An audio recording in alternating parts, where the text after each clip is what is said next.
Effacer Sankara, effacer notre mémoire? Jamais.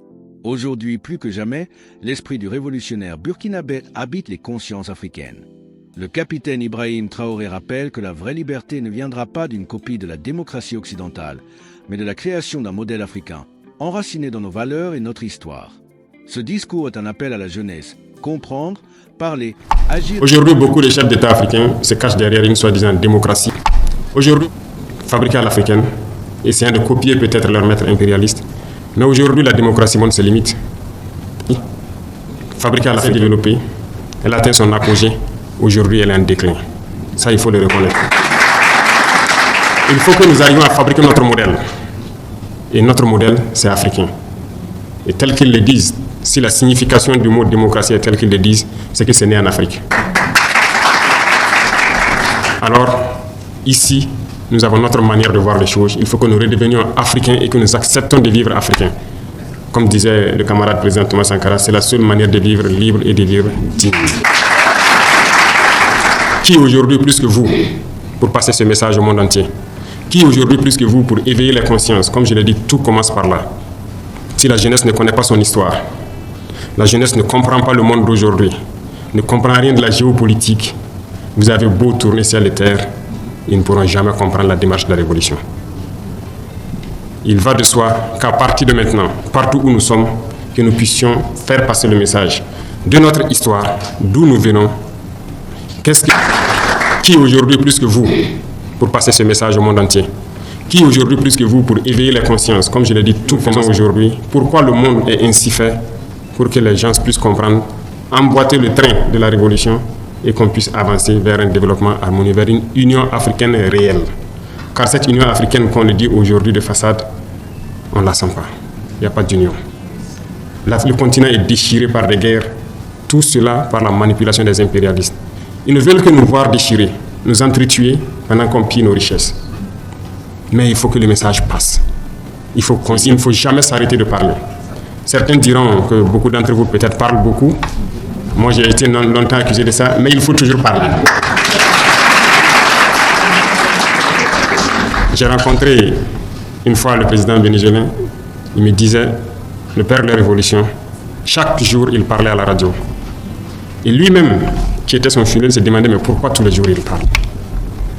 Et Chavez l'a dit, il faut toujours parler pour que les gens comprennent le message et que le message de l'impérialisme ne puisse pas passer. Aujourd'hui, plus que jamais, lui l'a compris et il était venu juste pour m'encourager de continuer à parler. Pendant que sur le continent, nos frères peut-être qui n'ont encore rien compris, nous disent qu'on parle trop. Et souvent, ce sont ces soi-disant intellectuels qui n'ont peut-être pas compris, qui ont été totalement formatés par le système occidental, par le système impérialiste, qui trouvent qu'on parle trop. Parce qu'ils ne peuvent pas comprendre et percevoir le message qu'on passe. Malheureusement, c'est leur faiblesse aussi. Mais nous devons continuer à parler. Les jeunes doivent se réveiller.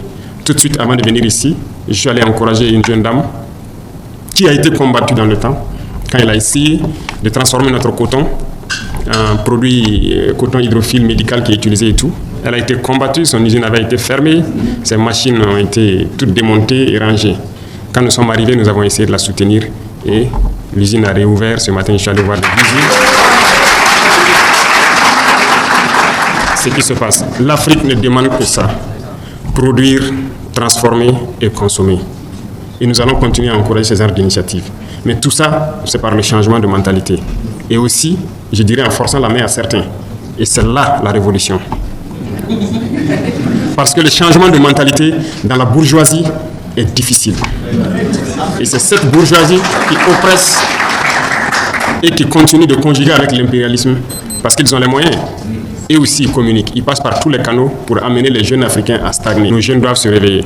Tout de suite, avant de venir ici, je suis allé encourager une jeune dame qui a été combattue dans le temps quand elle a essayé de transformer notre coton en produit coton hydrophile médical qui est utilisé et tout. Elle a été combattue, son usine avait été faite. C'est par là que les jeunes Africains se retrouvent à prendre l'eau, à mourir par milliers dans l'océan pour essayer de rejoindre l'Eldorado, si on peut le dire. Mais il faut qu'on arrive à le créer ici, et c'est possible. Nous nous sommes lancés dans cette révolution et je pense qu'aujourd'hui pour l'Afrique, c'est le seul chemin qui puisse permettre de pouvoir se développer. Passé cela, je ne vois pas autre méthode qui puisse résister aux manœuvres de l'impérialisme et de ses valets locaux sur place. Vous ne pourrez pas avancer, ils mettront toujours des bâtons dans vos roues. À travers les textes que les impérialistes eux-mêmes ont avancés, les ont amenés à développer, à travers les organismes, les institutions que les impérialistes ont aidés à mettre en place dans nos États. Il faut pouvoir casser tout ça pour que l'Afrique puisse ressurgir, s'unir et avancer. Les guerres nous ont trop déchirés. Parler des guerres, essayer de toucher leur cœur. Nous sommes en guerre au Burkina, nous connaissons d'où ça vient, nous nous battons. Mais quand nous regardons l'histoire de certains pays, ça nous déchire encore plus le cœur. Le Soudan, le Congo, bref, il y en a assez, où des gens meurent par milliers de frères. C'est par là que les jeunes Africains se retrouvent à prendre l'eau, à mourir par milliers dans l'océan, pour essayer de rejoindre l'Eldorado, si on peut le dire.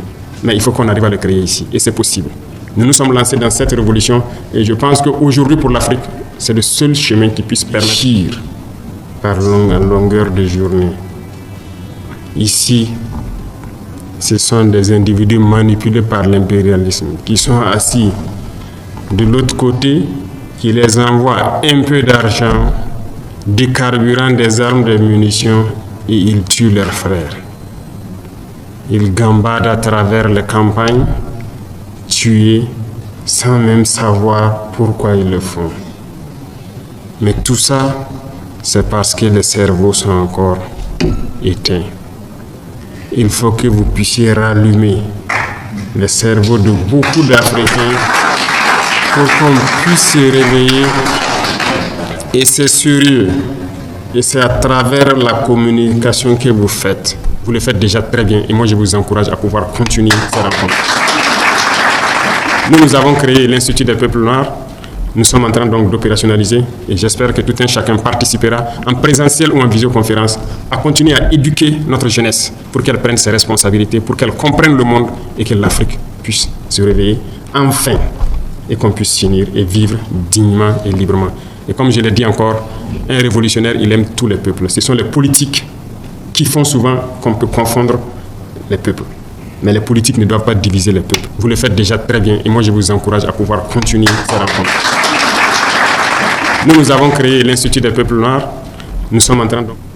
Et donc travaillons, peu importe la position où nous sommes, à unir les peuples et non à les diviser. Mais il faut que nous amenions d'une manière ou d'une autre les politiques à changer leur approche en Afrique. Et là aussi, nous allons continuer à parler, quitte à ce que ce ne soit pas diplomatique, mais nous allons le faire. Enfin, je vous remercie beaucoup. Nous pourrons passer toute l'année à parler, nous n'allons pas finir, mais il y a tellement de sujets, tellement de champs à labourer qu'il faut commencer, et il faut bien commencer par une partie. Donc je vous encourage à commencer maintenant le labour, et s'il plaît à Dieu. Et donc travaillons, peu importe la position où nous sommes, à unir les peuples et non à les diviser.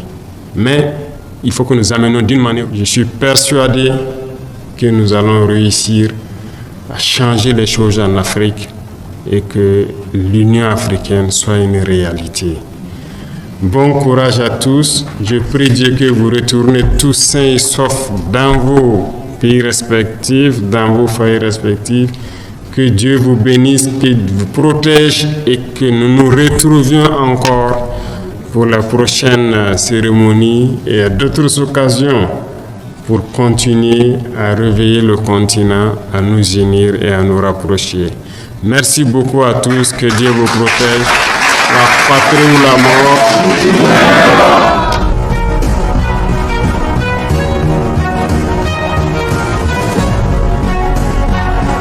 Camarade président du Faso, vous savez comme nous que notre mère Afrique est le théâtre d'une guerre à mort entre deux camps. Le camp de celles et ceux qui ont choisi le néocolonialisme, qui ont choisi d'être le suppôt de l'impérialisme, Camarade président du Faso, vous savez comme nous que notre mère Afrique, que nos pays ne soient rien d'autre sur la planète Terre que des réservoirs de matières premières et des marchés pour les produits finis du centre du système capitaliste, est notre camp, votre camp, le camp que vous avez choisi, le camp que vous dirigez de manière fort admirable, cher camarade président du Faso, capitaine Ibrahim Traoré. L'Afrique ne doit plus suivre, elle doit diriger. Comme le disait Sankara, la patrie ou la mort, nous vaincrons. Abonnez-vous pour continuer à faire vivre l'esprit de la révolution africaine.